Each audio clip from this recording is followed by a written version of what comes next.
சங்கீதம் 118 என்னை சுற்றிலும் தேனீக்களை போல வளைந்து கொள்ளுகிறார்கள், ஆனா முள்ளில் கட்டின நெருப்பு போல அவிழ்ந்து போவார்கள். தேனி ராட்டை எடுக்கணும் அப்படின்னா தீப்பந்தத்தை வச்சு புகையை விட்டா தான் அந்த தேனியெல்லாம் போயிடும். அதுக்கப்புறம் ராட்டை எடுக்க முடியும், அந்த தேனை எடுக்க முடியும். என்னை சுற்றிலும் வளைந்து கொள்ளுகிறார்கள், கர்த்தருடைய நாமத்தினால் நான் அவர்களை சங்கரிப்பேன்.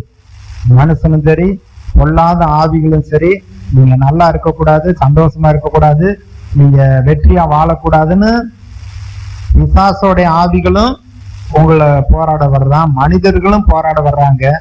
ஆனா நீங்க கர்த்தரை நோக்கி பார்த்து வேண்டிக்கிட்டே இருக்கிறப்ப எல்லாமே இல்பொருளாயிரும், தேடினாலும் அவனை காண மாட்டோம்னு தான் இருக்கு.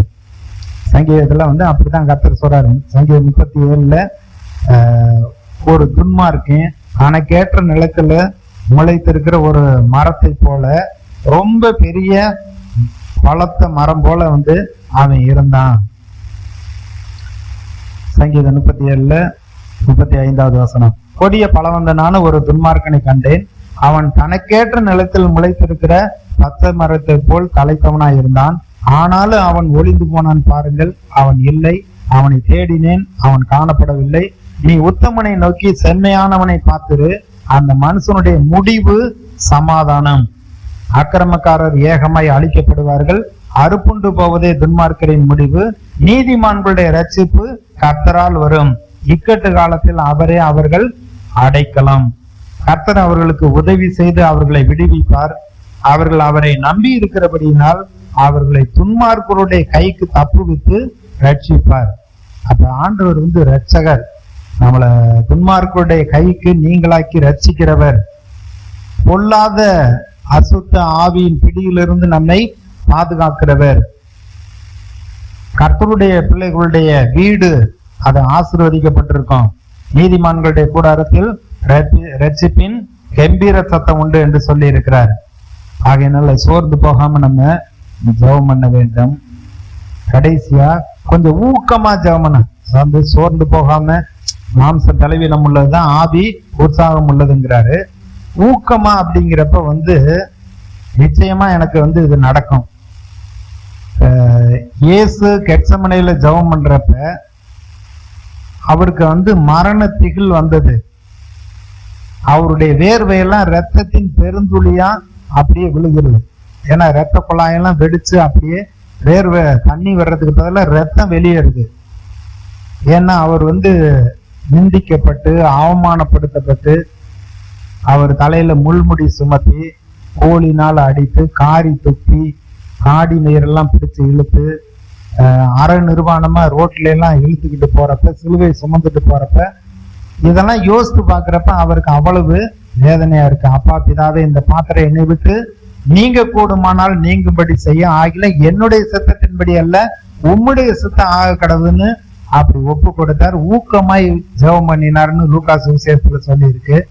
அந்த நேரத்துல ஒரு தேவதூதன் அவரை பலப்படுத்துகிறார். அவர் கடவுள் தான் மனுஷனா வந்தாரு. அப்ப மனுஷனுக்கு இருக்கக்கூடிய நிந்தை, அவமானம் இதெல்லாம் தாங்க முடியாதுன்ட்டு, என்னால முடியாதுன்னு எல்லாம் சொல்றாரு.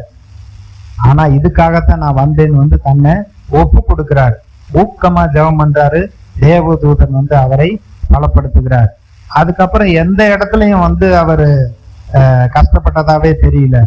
எவ்வளவு யாரு என்ன கேள்வி கேட்டாலும் பதில் சொன்ன, அவரு பரியாசம் பண்ணாலும் ஒண்ணுமே சொல்லல.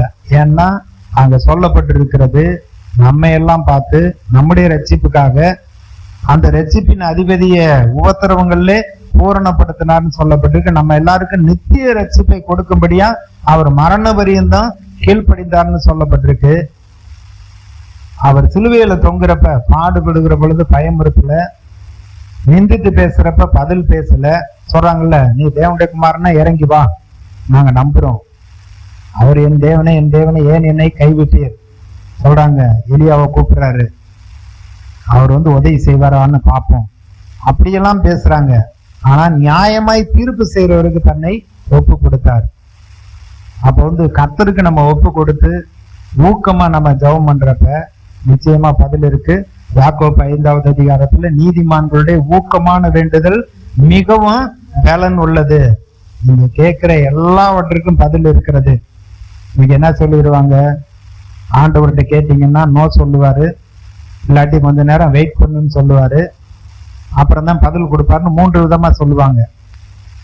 நமக்கு இப்பொழுது என்ன தேவை, என்ன காரியம் அப்படிங்கிறதுக்கு அவர் உடனே பதில் கொடுப்பார். அடே இது அவருடைய சித்தமா அப்படின்னு நம்ம கேட்டோம்னா பதில் உண்டு. ஆபத்தான சூழ்நிலையில அப்படிங்கிறப்ப உடனே அவர் பதில் கொடுக்கிறாரு. 100க்கு 100 எல்லாவற்றிலும் அவர் நம்முடைய ஜெபத்துக்கு பதில் கொடுக்கிறவரா இருக்கிறார். இத சொன்னா புரியாது, ஆனா வாழ்க்கையில கொஞ்சம் கொஞ்சமா நீங்க கேட்டு ஜெபம் பண்றப்ப இதுல நீங்க வெற்றி அடைவீங்க. கர்த்தர் தான் நம்முடைய ஜெபத்தை கேட்டு நமக்கு பதில் கொடுக்கிறவரா இருக்கிறார்.